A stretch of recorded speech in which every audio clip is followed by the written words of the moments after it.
পূর্ব শত্রুতার জের ধরে পরিকল্পিতভাবে কাজের কথা বলে হবিগঞ্জ থেকে কুমিল্লার দেবিদ্বারে নিয়ে এসে নুরুল ইসলাম নামের এক ব্যক্তিকে হত্যা করার অভিযোগ উঠেছে।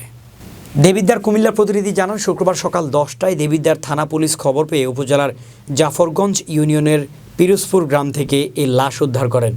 স্থানীয় ও পুলিশের সূত্রে জানা যায়, 23 সেপ্টেম্বর রাতে ঘুমন্ত অবস্থায় পিটিয়ে নুরুল ইসলামকে হত্যা করা হয়।